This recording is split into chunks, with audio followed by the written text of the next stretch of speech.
નમસ્કાર, આપ જોઈ રહ્યા છો ન્યૂઝ 18 ગુજરાતી। હું છું સિદ્ધાર્થ ધોળકિયા। પેપર લીક મામલે તપાસનો ધમધમાટ। યુવરાજસિંહ જાડેજાનો પેપર લીકનો આરોપ છે અને કોબાની શાળામાંથી મળી હતી પેપરની ચવરખી। આ તમામ મુદ્દાને લઈને તપાસ કરવામાં આવી રહી છે કે પેપર લીક થયું તો થયું કેવી રીતે। જે આરોપો લગાવવામાં આવ્યા છે વિદ્યાર્થી નેતા તરફથી, તેમાં હકીકત કેટલી છે? તો યુવરાજસિંહ જાડેજાના પેપર લીકના આરોપ બાદ કોબાની શાળામાંથી પેપરની જે ચવરખી હતી, જે કાપલી હતી, તે મળી આવી હોવાની પણ જાણકારી મળી રહી છે। જે હેડ ક્લાર્કની પરીક્ષા યોજાઈ હતી, લાખો વિદ્યાર્થીઓ તેમાં જોડાયા હતા। સેંકડો સીટો માટેની આ લાખો વિદ્યાર્થીઓની મહેનત હતી અને જેના માટે જ એ પ્રયાસ થઈ રહ્યો હતો કે કોઈ પણ વિક્ષેપ વગર આ પરીક્ષા પૂર્ણ થાય। પરીક્ષા તો વિક્ષેપ વગર પૂર્ણ થઈ ગઈ, પરંતુ ત્યારબાદ ખ્યાલ આવ્યો કે પેપર લીક થયું હતું। આપના નેતા યુવરાજસિંહ જાડેજાએ ગૌણ સેવા પસંદગી મંડળ દ્વારા લેવાયેલી હેડ ક્લાર્કની પરીક્ષામાં ગેરરીતિના આક્ષેપો કર્યા છે। તેઓ જણાવ્યું છે કે શનિવારે રાત્રે જ આ પેપર ફૂટી ગયું હતું। પરીક્ષા રવિવારે લેવાઈ હતી, પરંતુ શનિવારે રાત્રે જ આ પેપર ફૂટી ગયું હતું અને એક ચબરખી જે મળી હતી વિદ્યાર્થીને, તે કોબાની એક હાઈસ્કૂલમાંથી પણ મળી હતી। અમારી પાછળના જે દ્રશ્યો આપ જોઈ શકો છો, આ Madhuri Mansukh Vasa private higher secondary જે સ્કૂલ છે, આ એ જ સ્કૂલ છે જ્યાંથી વિદ્યાર્થીને ચબરખી મળી હોવાનો આક્ષેપ હાલ યુવરાજસિંહ જાડેજાએ કર્યો છે। આ મુદ્દે ન્યૂઝ 18 ગુજરાતીએ ગૌણ સેવા પસંદગી મંડળના ચેરમેન અસિત વોરા સાથે પણ સંપર્ક કરવાનો પ્રયાસ કર્યો હતો, પરંતુ તેમણે કહ્યું હતું કે હાલ સાબરકાંઠા પોલીસ આની તપાસ કરી રહી છે અને જ્યાં સુધી ફરિયાદની વાત છે ત્યાં સુધી આ મુદ્દે કોઈ જ ઓફિશિયલ ફરિયાદ દાખલ થઈ નથી અને ગૌણ સેવા પસંદગી મંડળ હાલ એની રીતે અંદરખાને તપાસ કરી રહ્યું છે। કેમેરા પર્સન દીક્ષિત સાથે ગીતા મહેતા, ન્યૂઝ 18 ગુજરાતી, ગાંધીનગર। તો આ તરફ હેડ ક્લાર્કની પરીક્ષાનું પેપર લીક મામલે ફરિયાદી કોણ છે? પેપર લીક મામલે કોઈ નક્કર તપાસ થઈ રહી છે? શું આટલા મોટા આરોપ વચ્ચે કોઈને તપાસ સોંપાઈ છે? પેપર ફૂટવા છતાં ગુજરાત ગૌણ સેવા પસંદગી મંડળના અધિકારીઓ મૌન કેમ છે? પેપર લીક કરનારાઓ શું ગૌણ સેવા પસંદગી મંડળની અંદરના જ છે? ગુજરાત ગૌણ સેવા પસંદગી મંડળનું પરીક્ષા પેપર ફૂટ્યું કેવી રીતે? ગુજરાત ગૌણ સેવા પસંદગી મંડળે પેપર લીક બાબતે કોઈ તપાસ હાથ ધરી છે કે કેમ? હેડ ક્લાર્કની પરીક્ષામાં 1.5 લાખ લોકોએ પરીક્ષા આપી, તેમના ભવિષ્યનું શું? પેપર લીક થવાની ઘટનાઓ વારંવાર કેમ બની રહી છે? આટલી કડક સુરક્ષા વચ્ચે પણ પેપર લીક કેવી રીતે થઈ ગયું છે? વધુ માહિતી મેળવીશું ન્યૂઝ 18 સંવાદદાતા ગીતા પાસેથી। ગીતા, જે રીતે આપને એક અહેવાલમાં પણ જોયું કે ચવરખી મળી આવી હતી, ત્યારબાદ આપના એ જ અહેવાલ કે જેમાં આપના નેતાનો આરોપ છે, કેમ આટલી બધી બેદરકારી ગૌણ સેવા તરફથી જોવા મળી રહી છે પેપર લીક થઈ જવા સુધી? સિદ્ધાર્થ, હું દર્શકોને આપને એક ટેકનિકલ રિયાલિટી સમજાવવા માંગીશ કે જેની ભાગ્યે જે કોઈને ખ્યાલ હોય છે। ગૌણ સેવા પસંદગી મંડળના કોઈ પણ પેપર હોય તો એના માટે જવાબદાર માત્ર ને માત્ર ચેરમેન બને છે। એટલે કે પેપર સેટિંગ થી લઈ, પેપર પ્રિન્ટિંગ થી લઈ અને પેપર ડિસ્ટ્રીબ્યુશન સુધીમાં માત્ર એક જ વ્યક્તિને જાણ હોય છે। એટલે કે ગૌણ સેવા પસંદગી મંડળના એક પણ સ્ટાફને આ વિશે માહિતી હોતી નથી। માત્ર ને માત્ર અસિત વોરા કે જે ગૌણ સેવા પસંદગી મંડળના ચેરમેન છે, તેઓને જે આ માહિતી હોય ને, તેઓ ગુપ્ત રાહે પેપર છપાવવાથી લઈ, ડિસ્ટ્રીબ્યુશનથી લઈ અને પેપર સેટિંગની જે તમામ કામગીરી છે, તેઓ માત્ર તેમની જ અધ્યક્ષ સ્થાને, તેમના જ અંડરમાં આ થતું હોય છે અને એમાં ગૌણ સેવા પસંદગી મંડળનો એક પણ સ્ટાફ સામેલ હોતો નથી। આ પહેલી વાત। હવે જ્યાં સુધી આપના નેતા યુવરાજસિંહ જાડેજાએ આક્ષેપો કર્યા છે, એમાં એક સ્પષ્ટતા કરવી જરૂરી છે કે આ મુદ્દે જ્યારે ન્યૂઝ 18 અસિત વોરા સાથે અને આજે ગૌણ પસંદગી સેવા મંડળ છે તેના સચિવ સાથે વાત કરી, ત્યારે તેઓ જણાવ્યું કે આ માત્ર ને માત્ર આક્ષેપો છે। પરીક્ષા પૂરી થયા બાદના 1 કલાકમાં તેઓએ આ આક્ષેપ કર્યા છે અને તેઓએ જે પુરાવા રજૂ કર્યા છે તે પુરાવાની ઓથેન્ટિસિટી હજી સાબિત નથી થઈ। કારણ કે પરીક્ષા ની શરૂઆતમાં તો પરીક્ષાની અધવચ્ચે જો આ પ્રકારની કોઈ વાત કરીએ તો સમજી શકે, પરંતુ પરીક્ષા પતી ગયા ને 1 કલાક બાદ તેઓ જે પુરાવા રજૂ કર્યા છે તે ઠીક નથી। ત્રીજી વસ્તુ એ કે હજી આ મુદ્દે કોઈ ઓફિશિયલ ફરિયાદ નોંધાઈ નથી। હાલ જે તપાસની વાતો ચાલે છે એ તપાસ કામગીરાએ જે સ્થાનિક પોલીસ છે સાબરકાંઠાની, તેને જે સામાન્ય અરજી આપી હોય તે અરજીના આધારે તેઓ તપાસ કરી રહ્યા છે। પરંતુ જે FIR દાખલ થવી જોઈએ, ઓફિશિયલ ફરિયાદ દાખલ થવી જોઈએ, તે ના તો આપના નેતા દ્વારા દાખલ કરે છે, ના તો સ્થાનિક પોલીસ દ્વારા કે સ્થાનિક પ્રશાસન દ્વારા આ મુદ્દે કોઈ ફરિયાદ દાખલ થઈ છે। એટલે ઘણી બધી વાતો ચાલે છે કે પુરાવા એફએસએલમાં મોકલ્યા છે, આ મુદ્દે ફલાણા ઢીકણા શિક્ષકની તપાસ ચાલી રહી છે, પરંતુ આ વાતમાં દમ એટલા માટે નથી કે આ બધું ત્યારે જ પોસિબલ બને જ્યારે ઓફિશિયલ કોઈ ફરિયાદ નોંધાય. આ તો સ્થાનિક પોલીસ આ લોકોએ જે પુરાવાની વાતો કરી રહ્યા છે તે મુદ્દે તેઓ તપાસ કરી રહ્યા છે કે આ પુરાવામાં કેટલી સચ્ચાઈ છે, ખરેખર આ પ્રકારનું કોઈ વ્યક્તિ અથવા તો શિક્ષકો છે કે કેમ. બીજી એક વાત કે જે ગૌણ સેવા પસંદગી મંડળના ચેરમેન છે અસિત વોરા, તેઓ એમ પણ જણાવ્યું છે કે આ ઓફિશિયલ ફરિયાદ ત્યારે જ નોંધાય જ્યારે પુરાવામાં વજૂદ લાગે, પરંતુ પ્રાથમિક દ્રષ્ટિએ પુરાવામાં વજૂદ એટલે નથી લાગતું કે આ એક દિવસ બાદ ફરિયાદ કરી હતી, પરીક્ષા પત્યાના પણ 1 કલાક બાદ. અને જ્યારે એવું કહી રહ્યા છે કે શનિવારે પેપર લીક થયું હતું તો શનિવારે જ આ પ્રકારે કોઈને કોન્ટેક્ટ કરવો જોઈતો હતો, જાણ કરવી જોઈતી હતી, પરંતુ એ પ્રકારે કોઈને જાણ કરવામાં આવી નથી. પરીક્ષા પત્યા પછીને 1 કલાક બાદ તેઓએ રજૂ કરી છે અને પુરાવા જે છે તે અદ્ધરતાલ છે. એટલે કે એ લોકોએ કાં તો પોલિટિકલ, કે આ જે નેતા છે તે આપણા નેતા છે એટલે પોલિટિકલ વિવાદ ઉભો કરવા માટે, વિવાદ ખડો કરવા માટે આ કર્યું છે કે કેવી રીતે કર્યું છે તે સમજાતું નથી.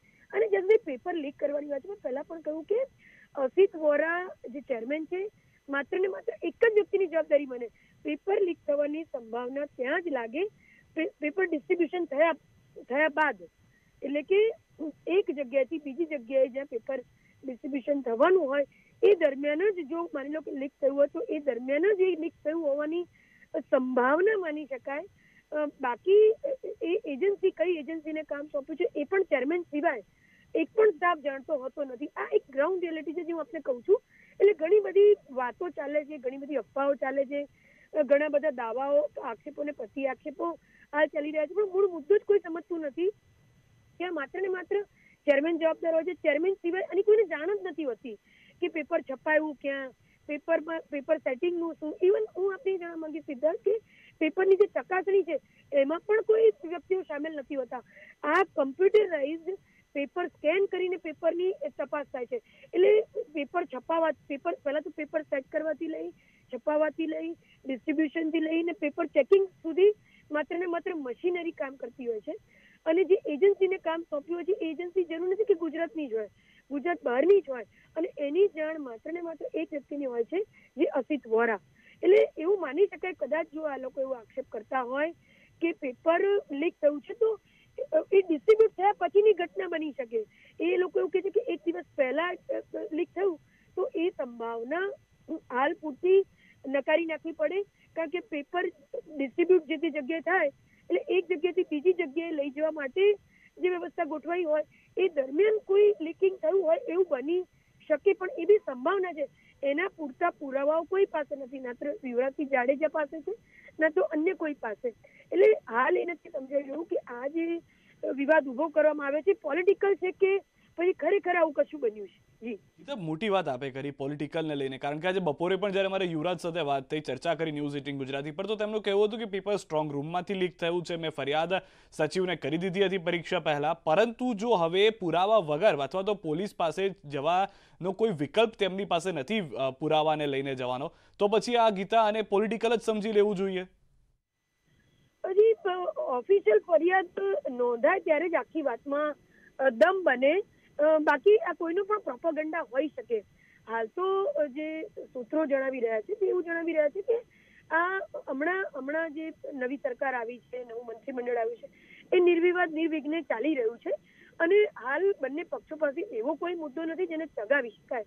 એટલે અગાઉ પણ ગૌણ સેવા પસંદગી મંડળની પરીક્ષાઓ લીક થઈ હતી ને એ આક્ષેપ સાથે રદ પણ થઈ હતી, એવી બધી ઘટનાઓ બની હતી. એટલે આ એક મુદ્દો બનાવ્યો એવું હોઈ શકે, પરંતુ આપણે ન્યૂઝ 18 ને એક ઓથેન્ટિક વ્યક્તિ કે પ્રતિનિધિ તરીકે આપણે એવો આક્ષેપ ન કરી શકીએ, પરંતુ જે ભાજપના અધિકારિક સૂત્રો છે, કારણ કે આજે એપોઇન્ટમેન્ટ સ્વાભાવિક છે ગીતા, ન્યૂઝ 18 ગુજરાતી પહેલા પણ દાવો નથી કરી રહ્યું ને અત્યારે પણ દાવો નથી કરી રહ્યું. આ આરોપ ફક્ત યુવરાજ સિંહના છે, તે પહેલા પણ સ્પષ્ટતા કરી છે ને અત્યારે પણ સ્પષ્ટતા કરી રહ્યા છે. આભાર સમગ્ર માહિતી બદલ. આ યુવરાજ સિંહના આરોપ છે કે જેને લઈને હવે પોલીસ ફરિયાદ સૌથી પહેલા થવી જરૂરી છે. જ્યારે પોલીસ ફરિયાદ થાય છે ત્યારબાદ તેના પર આગળ કોઈ કાર્યવાહી થઈ શકે, પરંતુ ન તો કોઈ પોલીસ ફરિયાદ થઈ છે. આ પુરાવા પણ પરીક્ષા બાદના હોવાની જાણકારી આપવામાં આવી છે, જે રીતે ગીતાએ પણ જણાવ્યું તે રીતે.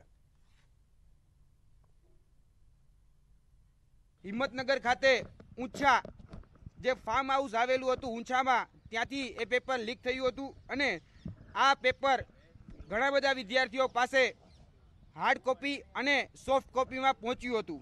ઊંચા ફાર્મ હાઉસ ખાતે 16 જેટલા વિદ્યાર્થીઓ ફાર્મ હાઉસમાં રહેતા હતા અને ત્યાં એ પેપરને સોલ્વ કરવામાં આવ્યું. ત્યાં એક વિદ્યાર્થી 16 વિદ્યાર્થી સાથે 2 નિરીક્ષકોએ પેપર સોલ્વ કરી આપ્યું અને આ પેપર જે છે એ ત્યારબાદ ત્યાંથી લીક થઈ અને સવાર સુધીમાં કહી શકાય કે ભાઈ ભાવનગરમાં 3 વિદ્યાર્થીઓ પાસે, સુરેન્દ્રનગરમાં 1 વિદ્યાર્થી પાસે, વડોદરામાં 2 વિદ્યાર્થી પાસે, પ્રાંતિજમાં 2 વિદ્યાર્થી પાસે, હડિયોલ, કાણિયોલ, હિંમતનગર, પ્રાંતિજ જેમાં 3 વિદ્યાર્થીઓ પાસે આ પેપર પહોંચ્યું હતું. અને અમારી પ્રાથમિક તપાસમાં જાણવા મળ્યું કે આ જે પેપર છે ટોટલ 72 જેટલા ઉમેદવારો પાસે 200 માર્કનું પેપર પહોંચી ગયું હતું અગાઉથી જ. કેમ કે પેપરનો સમય જ્યારે 12 વાગ્યાનો હતો ત્યારે આ પેપર સોશિયલ મીડિયામાં તમે જોઈ શકો છો કે 10:32 અને 10:36 આ પેપર સોશિયલ મીડિયા ઉપર વાયરલ હતું. તો પેપર લીક થયાના આક્ષેપ બાદ રજૂ કરેલા દસ્તાવેજો પૈકી બતાવેલ ઘર અને જગ્યા પર એસઓજી અને સ્થાનિક પોલીસ તપાસ કરી. પ્રાંતિજના ઊંચા ગામના પ્રવેશ દ્વારે આવેલ ફાર્મ હાઉસ પર પોલીસે કાર્યવાહી હાથ ધરી. સીસીટીવીથી સજ્જ ફાર્મ હાઉસનું ડીવીઆર પોલીસ લઈ ગઈ છે. આ farm house doctor Nitin Patel અને રાજુ પટેલનું છે. તો પેપર લીક ઘટના અંગે કોંગ્રેસની પ્રતિક્રિયા. પેપર લીક થવાની ઘટના ગુજરાતમાં કંઈ નવી નથી. ઘટનાની હાઈકોર્ટમાં જજ સાથે તપાસ કરાવો. જગદીશ ઠાકોરે આ પ્રતિક્રિયા આપી છે. ગુજરાતમાં નવું નથી. એક લાયકાતવાળી જાહેરાત સાથે સરકારી ભરતીની જાહેરાત આવે, એ જાહેરાતની તારીખો નક્કી થાય, એની પ્રેક્ટિકલ નક્કી થાય, એની લેખિત પરીક્ષાઓ નક્કી થાય અને પાછી નવી એક જાહેરાત આવે કે આ લાયકાતમાં ફેરફાર કરીને અમે ફલાણી લાયકાત સાથેની આ પરીક્ષા લઈએ છીએ. આ વારંવાર ગુજરાતના 25 લાખ શિક્ષિત બેરોજગારોની સાથે છેતરપિંડી, કાવતરા કરી અને ગુજરાતના બેરોજગાર યુવાનોને નોકરીથી વંચિત રાખવાનું વ્યવસ્થિત એક કાવતરું ગુજરાતમાં ચાલી રહ્યું છે. પેપર લીકનું પ્રકરણ અંગે અર્જુન મોઢવાડિયાએ પણ નિવેદન આપ્યું છે. રાજ્યમાં એક પણ એવી ભરતી નથી જેમાં પેપર લીક ન હોય. દર વખતે પુરાવાઓ રજૂ કરવામાં આવે છે. ઘટના અંગે મોઢવાડિયાએ ભાજપ પર પ્રહાર કર્યા છે. હવે યુવાનોને નવું લાગતું નથી કે પેપર લીક થયું છે કે નથી થયું. દરેક વખતે પુરાવાઓ આપે છે, દરેક વખતે આવું થાય છે અને છતાં ભારતીય જનતા પાર્ટીના જે મળતિયા એજન્ટો છે એ દર વખતે આ યુવાનોનું શોષણ કરે છે. મારી રાજ્ય સરકારને, ભારતીય જનતા પાર્ટીને ચેતવણી છે કે યુવાઓ રસ્તા ઉપર આવી અને ક્રાંતિ કરે એ પહેલાં તમે જાગી જાઓ અને આ પેપર લીક કરી અને તમારા મળતિયાઓને ગોઠવવાનું યુનિવર્સિટીથી શરૂ કરી અને સચિવાલય સુધી જે પ્રયાસો કરો છો એ બંધ કરો. સમાચારોમાં હાલ રોકાઈશું એક વિરામ માટે. આપ જોડાયેલા રહો ન્યૂઝ 18 ગુજરાતી સાથે.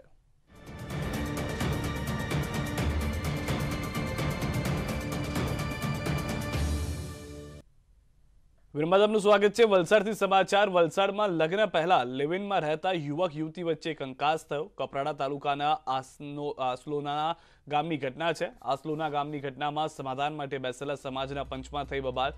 યુવતીના પરિવારજનોએ યુવકને પંચની સામે જ માર્યો માર. સારવાર દરમિયાન યુવકનું મોત થયું. કપરાડા પોલીસ સ્ટેશનમાં નોંધાઈ છે ફરિયાદ. પોલીસ ફરિયાદમાં યુવતીના 7 પરિવારજનોની ધરપકડ કરવામાં આવી છે. તો લગ્ન પહેલા લિવિનમાં રહેતા યુવતી અને યુવક વચ્ચે માથાકૂટ થઈ હતી. ત્યારબાદ ગામના સરપંચો સામે બંનેને હાજર કરવામાં આવ્યા હતા કે જેમાં યુવતી પક્ષના લોકોએ યુવકને તેટલો માર માર્યો કે તેનું મૃત્યુ થઈ ગયું. આ તરફ છોટાઉદેપુરમાં સગીર વિદ્યાર્થીની સાથે દુષ્કર્મની ફરિયાદ. બોડેલી તાલુકાના એક ગામની ઘટના. સગીરાની માતાએ બોડેલી પોલીસ સ્ટેશનમાં નોંધાવી છે ફરિયાદ. દુષ્કર્મ આચરનાર પ્રકાશ રાઠવા અને તેના મિત્રની ધરપકડ. 10મી ડિસેમ્બરે શાળા છૂટ્યા બાદ 2 યુવાનોએ કર્યું હતું અપહરણ. બાઇક પર સગીરાને બેસાડી ડુંગર વિસ્તારમાં આચર્યું હતું દુષ્કર્મ. બનાસકાંઠામાં 2 બાળકો સાથે એક માતાએ છલાંગ લગાવી છે. આ મોતની છલાંગમાં ભાભરના રૂણી ગામથી સમાચાર છે. કેનાલમાં ઝંપલાવ્યું હતું. તરવૈયાઓએ પુત્રીને બહાર કાઢી. કેનાલમાં ડૂબી જતા માતા અને પુત્રનું મોત થયું હોવાની જાણકારી છે. બંને સંતાનો સાથે માતાએ છલાંગ લગાવી હતી, જેમાંથી પુત્રીને જીવંત બહાર કાઢવામાં આવી, પરંતુ માતા અને પુત્રનું ડૂબી જવાના કારણે મૃત્યુ થયું છે. રાજ્યમાં વીજ ચેકિંગના મહા ઓપરેશનમાં મોટી વીજ ચોરી પકડાઈ છે. વિજિલન્સ વિભાગ અને ગુજરાત ઉર્જા વિકાસ નિગમ લિમિટેડના સંયુક્ત ઓપરેશનમાં આ વીજ ચોરી પકડાઈ છે, જેમાં સૌરાષ્ટ્ર, કચ્છ અને મધ્ય ગુજરાતમાં ઘણા વિસ્તારોમાં વીજ ચેકિંગ હાથ ધરાયું હતું, જેમાં ઔદ્યોગિક અને વાણિજ્ય હેતુના વીજ વપરાશનો અભ્યાસ કરી રાત્રિના સમયમાં જ વીજ ચોરીઓ પકડાતા વીજ ચોરોમાં ફફડાટ વ્યાપી ગયો છે. હાલ જ જામનગર તેમજ પોરબંદર વિસ્તારમાંથી આ સ્પેશિયલ ટીમોએ હેવી લાઇનમાં જમ્પર નાખી વીજ ચોરી કરતા પકડાઈ હતી. તો કચ્છ, નલિયા અને સફેદ રણ વિસ્તારમાંથી પણ આ ટીમોએ 3 કરોડ જેટલી રકમની જંગી વીજ ચોરી પકડી છે, જેમાં મીઠાના આગરો, આઈસ ફેક્ટરીઓ તેમજ સ્ટોન ક્રશરનો સમાવેશ થાય છે. તો અમરેલી અને ગીર વિસ્તારના 10થી વધુ રિસોર્ટ પણ વીજ ચોરીમાં પકડાવવામાં આવી છે. જુલાઈ 2021થી શરૂ કરવામાં આવેલા આ ખાસ ચેકિંગમાં 200થી વધારે ઔદ્યોગિક અને વાણિજ્ય હેતુના મોટા વીજ જોડાણોમાં વીજ ચોરી પકડવામાં આવી, જેમાં 15 કરોડ રૂપિયાથી વધારેના વીજ ચોરીના બિલો આપી પાવર સપ્લાય કાપી નાખવામાં આવ્યો છે.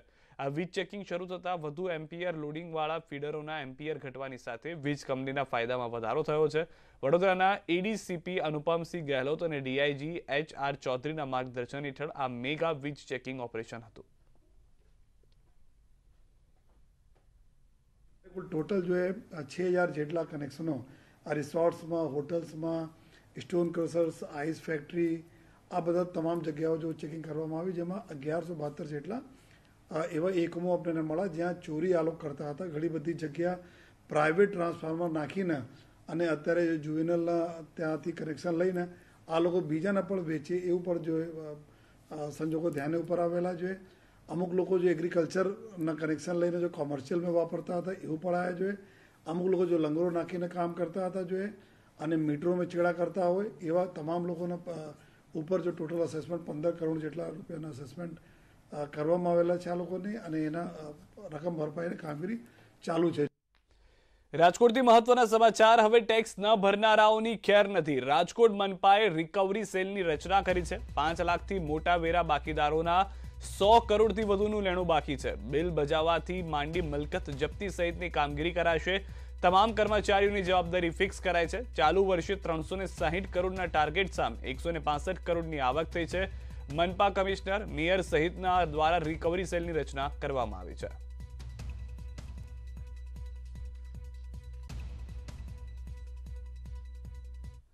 રાજ્યની સૌથી મોટી વાપી નગરપાલિકાના પ્રમુખ તરીકે કાશ્મીરાબહેન શાહ બિનહરીફ ચૂંટાયા છે. તો સાથે જ પાલિકાના ઉપપ્રમુખ તરીકે અભયભાઈ શાહ અને કારોબારી ચેરમેન તરીકે મિતેશભાઈ દેસાઈ પણ બિનહરીફ ચૂંટાયા છે. પ્રમુખ તરીકે ચૂંટાયેલા કાશ્મીરાબેન શાહ પણ સૌપ્રથમ વખત કોર્પોરેટરની ચૂંટણી લડ્યા હતા અને પાર્ટીએ તેના પર વિશ્વાસ મૂકી અને વાપી નગરપાલિકાના પ્રમુખની જવાબદારી સોંપી છે. આથી આ નવી ટીમ વાપી નગરપાલિકા વિસ્તારમાં ચાલી રહેલા કામોને વધુ તેજ ગતિથી આગળ વધારવાની સાથે નગરપાલિકાના વિકાસ માટે હંમેશા પ્રયત્નશીલ રહેશે તેવો દાવો કરાયો છે.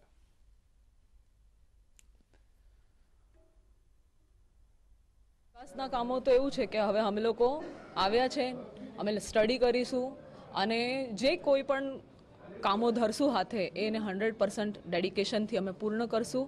વાપીના વિકાસમાં જે કંઈ પણ અમારો સહયોગ પોસિબલ હોય એ અમે અમારી પોઝિટિવ એનર્જી, ઉર્જા આપી અને વાપીને આગળ ધપાવવા માટે અમારાથી જે બનતી કોશિશ કરશું એવી હું બાહેધરી આપું છું. સરકારની જે પ્રોસિજર છે એની અંદર જે રીતે કે પહેલાં વાપી નગરપાલિકાએ ઠરાવ કરવો પડે, પછી એ પ્રાંતમાં જશે, પ્રાંતથી કલેક્ટરમાં જશે અને સરકાર પાસે એ ફાઇલ જશે અને એના પછી એપ્રુવલ થશે. તો એ જે આખી પ્રોસિજર છે એના માટે સમય લાગશે. એટલે અમે નવી બોડી બને પછી એની પ્રથમ દિવસની સામાન્ય સભાથી અમે આ વસ્તુની શરૂઆત કરીશું અને આવતું ઇલેક્શન મહાનગરપાલિકા તરીકે થાય એ તરફ અમે પ્રયાણ કરીશું. પ્રજાને સુખાકારી માટે જે પણ અમારે જરૂરિયાત હશે એનું ટોટલ સ્ટડી થશે. એમની બધાની જે ફરિયાદ હશે ફરિયાદનું પૂરેપૂરું ધ્યાન રાખવામાં આવશે અને ફરિયાદ ભવિષ્યમાં ના આવે, આવી નાની નાની ફરિયાદ નહીં આવે, એના માટે અમે લાંબુ પ્લાનિંગ કરી અને 5 વર્ષના અંદર ઝીરો ફરિયાદ કરવાની અમે કોશિશ કરીશું કે આજે નાની નાની સમસ્યા માટે જે પાલિકામાં ફરિયાદ આવતી હતી એનું તાત્કાલિક 100% નિરાકરણ આવે એ રીતનું લાંબુ પ્લાનિંગ કરી અને અમે આગળ વધીશું. સૌરાષ્ટ્ર યુનિવર્સિટી ફરી વિવાદમાં આવી છે. સૌરાષ્ટ્ર યુનિવર્સિટીના કુલપતિ તેના ઘર ખર્ચને કારણે ફરી ચર્ચામાં આવ્યા છે. કુલપતિએ 75,000ની બેડશીટ સહિત લાખો રૂપિયાનો ખર્ચ કર્યો હોવાનું સામે આવ્યું છે. કુલપતિના બંગલાની અલગ અલગ ખરીદીના ખર્ચનું બિલ લાખોમાં આવ્યું છે. 100 જેટલી વસ્તુઓ કિચનના નામે મંગાવવામાં આવી હોવાનું સામે આવ્યું છે. 2019 પછી કુલપતિ પોતાના બંગલામાં લાખોનો ખર્ચ કર્યો હોવાનું સામે આવ્યું. બીજી તરફ કુલપતિ વિવાદને લઈને નિદત બારોટનું નિવેદન સામે આવ્યું છે કે કુલપતિને 3 વર્ષ પૂરા થવા આવ્યા છે અને એક પણ વિવાદ બાકી રહ્યો નથી. માત્ર બંગલામાં નહીં, સત્તાધીશોએ તમામ ક્ષેત્રમાં આડેધડ ખર્ચ કર્યા છે. વિદ્યાર્થીઓના પૈસા વિદ્યાર્થીઓ માટે વાપરવાના હોય છે. સત્તાધીશોએ પોતાને ફાવે તેમ ખર્ચ કર્યા છે. વર્તમાન સત્તાધીશો પોતાને અનુકૂળ આવે અને પોતાને ફાવે તે રીતે આડેધડ ખર્ચા કર્યા છે. સૌરાષ્ટ્ર યુનિવર્સિટીના કુલપતિ એ શિક્ષણ મંત્રીની પણ સમકક્ષ કહેવાય એવડું મોટું એમનું પદ. આટલા લાખો વિદ્યાર્થીઓ એમની સામે નજર કરીને બેઠા હોય. સૌરાષ્ટ્ર તો સાદગીની વાત લઈને નીકળે.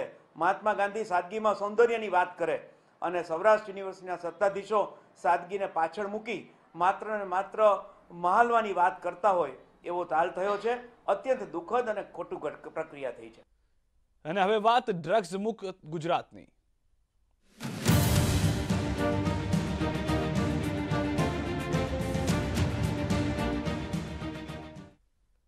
ડ્રગ્સની બધીએ ગુજરાતના અનેક પરિવારોની સુખ શાંતિ અને સમૃદ્ધિને નુકસાન પહોંચાડ્યું છે. ભારતના ભાવિને ખોખલું કરવા માટે કેટલીક શક્તિઓ રચી રહી છે ષડયંત્ર.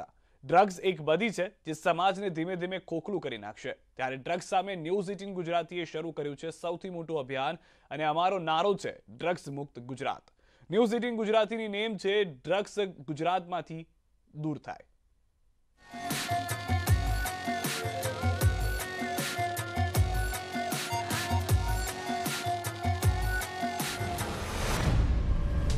બરબાદીનો નશો એટલે ડ્રગ્સ.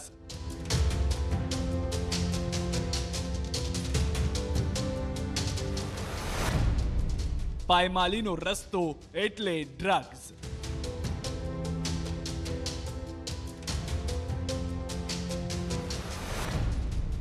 પીખી નાખે છે પરિવારને.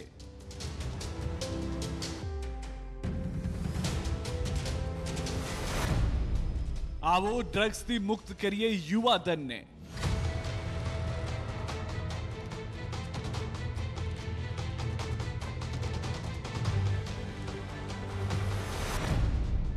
ડ્રગ્સથી મેળવીએ આઝાદી.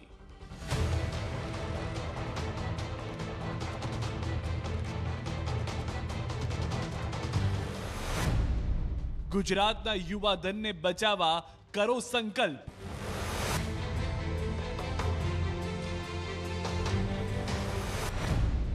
ન્યૂઝ 18 ગુજરાતીનું સૌથી મોટું અભિયાન.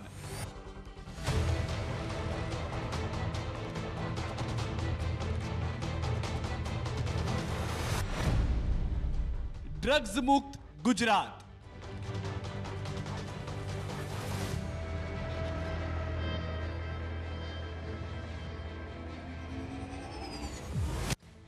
આવો તમે પણ જોડાઓ ન્યૂઝ 18 ગુજરાતી સાથે. આ અભિયાન થકી અમારો સંકલ્પ છે ગુજરાત ડ્રગ્સ મુક્ત બનાવવાનો. આ અભિયાન થકી ન્યૂઝ 18 ગુજરાતી અપીલ કરે છે કે ડ્રગ્સના દૂષણથી બચીને રહીએ. આ વિનાશક ડ્રગ્સને જાકારો આપીએ. આપણે બચીએ ને આપણી આવનારી પેઢીને પણ બચાવીએ.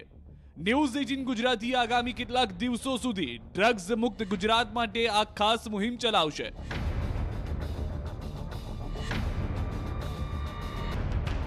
આ અભિયાનમાં સામાન્ય જનતાથી લઈને નેતા, અભિનેતા, યુવા અને મહિલાઓ પણ જોડાશે.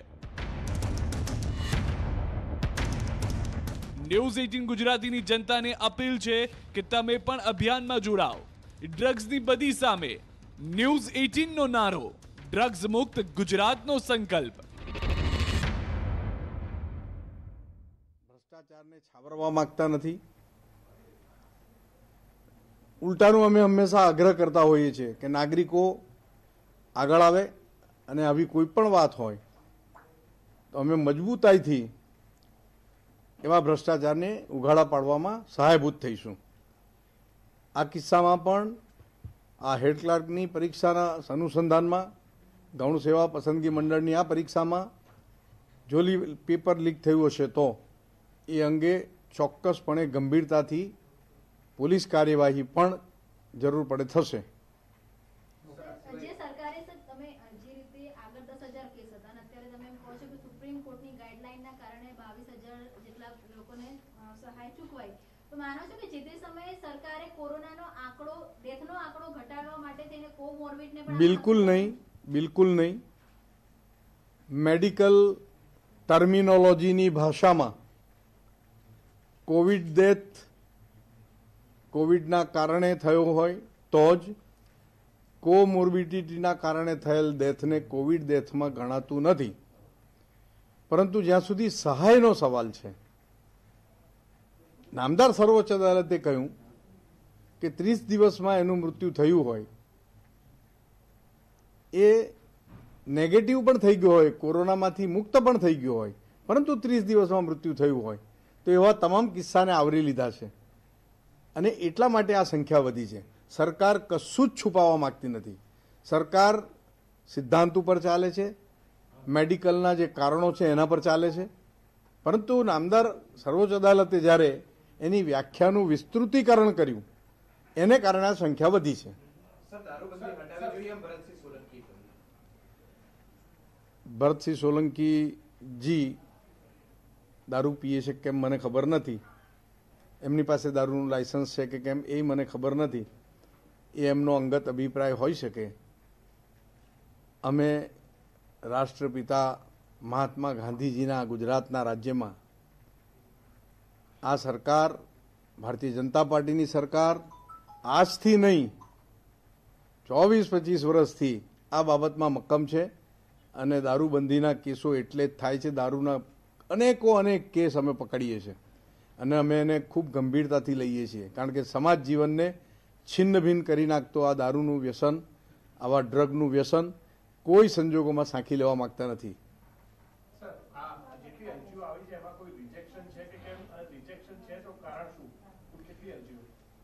અરજીઓ 38,000 અરજીઓ આવી છે, એની ચકાસણી ચાલુ છે. એ અંગેનો આંકડો ચોક્કસપણે આપને આપશું અને એના કારણો પણ આપને પછી જણાવશું. ના, હજુ સુધી રિજેક્શનની ના આંકડા મારી પાસે આવ્યા નથી. મારી પાસે જે આંકડા આવ્યા છે આપને જાણ કરી.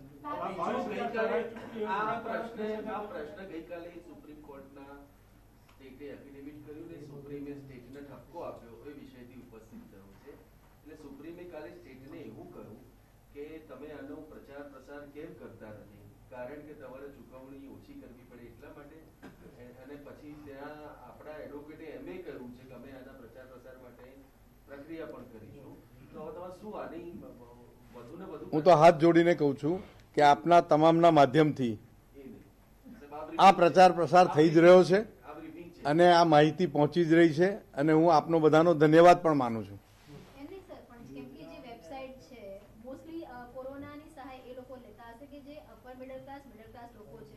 તમારી જે વેબસાઇટ છે એ વેબસાઇટને ક્યાંય હોર્ડિંગ લગાવશો, કોકને કહેશો કે ક્યાંથી મદદ મળી શકે, કોઈ સ્ટ્રીમલાઇન કર્યું છે સરકારે? સરકારે બધા જ હોસ્પિટલ્સ ઉપર આ ફોર્મ્સ મળે છે, કલેક્ટર ઓફિસમાં પણ ફોર્મ મળે છે અને એમને ભરી આપવા માટે સુદ્ધાની વ્યવસ્થા પણ કરી છે. ઓનલાઈન વ્યવસ્થા છે, આખી વ્યવસ્થા ઓફલાઈન ઓનલાઈન બંને ચાલે છે. અને પ્રચાર સુપ્રીમ કાલે બોલ્યું, તમારા એડવોકેટે કીધું કે અમે રેડિયોમાં એડવર્ટાઇઝ આપીએ છીએ, એટલે કોર્ટે એવું કહ્યું કે રેડિયો કોણ સાંભળે છે? આ બધી બાબતોને માથે રાખીને ગુજરાત સરકાર આની પબ્લિસિટી કરે જ છે. લોકોના લગભગ બધાના જ ક્લેમ આવી ગયા છે, એટલે એવો પ્રચારની બાબત નથી.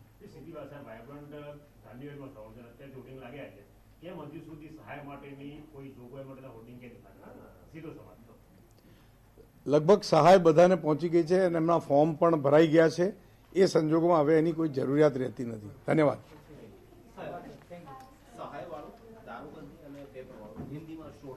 એ બાજુ કાં હિન્દી કા તમે